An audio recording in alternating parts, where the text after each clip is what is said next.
সবার একটা দুনিয়াতে বাঁচার একটা ইচ্ছা থাকে। এখন একটা পর্যায়ে আছে যে আমার আসলে চিকিৎসাটা দরকার, যে কোনো ভাবে হোক আমার চিকিৎসাটা হওয়া চাই।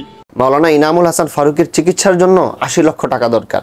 একজন আলেমের পক্ষে এটা কোনোদিনই সম্ভব না, কিন্তু বাংলাদেশে বহু আলেম রয়েছে, হাজারো তলেবুল আলেম রয়েছে, বাংলাদেশে অনেক ইসলামিক রাজনৈতিক দল রয়েছে। আমি মনে করি এই ৮০ লক্ষ টাকা ইসলামপন্থীদের জন্য ওঠানো এটা একদিনের বেশি টাইম লাগবে না। বাংলাদেশে হেফাজতে ইসলাম বলেন, খেলাফত মজলিস বলেন, ইসলামী আন্দোলন বলেন, আরও বহু ইসলামপন্থী সংগঠন রয়েছে।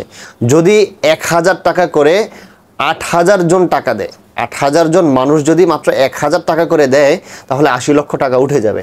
এটা বেশি কঠিন কিছু না। হযরত মাওলানা ইনামুল হাসান ফারুকী কায়েদে মিল্লাত আল্লামা জুনায়েদ বাবুনগরী রহিমাহুল্লাহর সবচেয়ে কাছের ছাত্র। মাওলানা জুনায়েদ বাবুনগরী রহিমাহুল্লাহ যখন বেঁচে ছিলেন, ইনামুল হাসান ফারুকীর অনেক দাম রয়েছে। আমাদের বড়দের পক্ষ থেকে একটা শিডিউলের জন্য, একটা মাহফিলের জন্য ইনামুল হাসান ফারুকীর কাছে ফোনের পর ফোন চলে যেত। কিন্তু মাওলানা জুনায়েদ বাবুনগরী রহিমাহুল্লাহর ইন্তেকালের পরে ইনামুল হাসান ফারুকী যখন গ্রেফতার হয়েছেন সরকারের জেলখানায়, এবং সেখানে তাকে গ্রেফতার করার পরে তার উপরে অমানবিক নির্যাতন চলেছে, এবং যেই কারণে তিনি ক্যান্সারে আক্রান্ত হয়ে গিয়েছেন। হযরত মাওলানা বাবুনগরীর ইন্তেকালের পর তার খবর নেওয়ার মতো কেউই ছিল না। হেফাজতে ইসলামের অনেক সময় আছে রাজনীতি নিয়ে আলোচনা করার, পিয়ার পদ্ধতিতে নির্বাচন হবে কি হবে না এই ব্যাপারে হেফাজত মন্তব্য করতে পারলেও হেফাজতে ইসলাম এখন পর্যন্ত চিকিৎসার জন্য একটা উদ্যোগ নিতে পারেনি।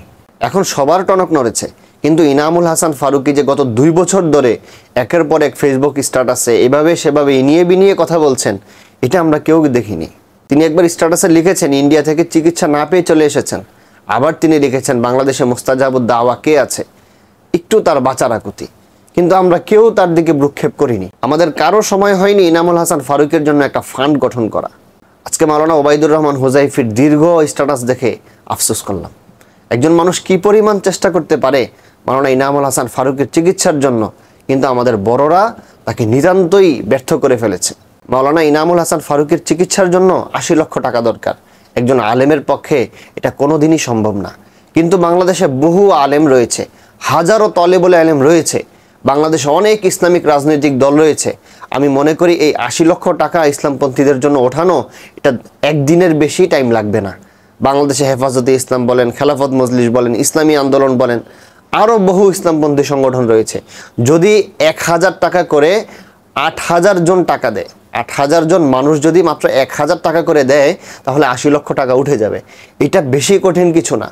আমাদের ভাই মুফতি রিজওয়ান রফিকি এবং ইনামুল হাসান ফারুকী সহ এদের যৌথ একটি অ্যাকাউন্ট আজকেই খোলা হবে, এবং আমরা যারা টাকা পাঠাবো আমাদেরকে সতর্ক থাকতে হবে।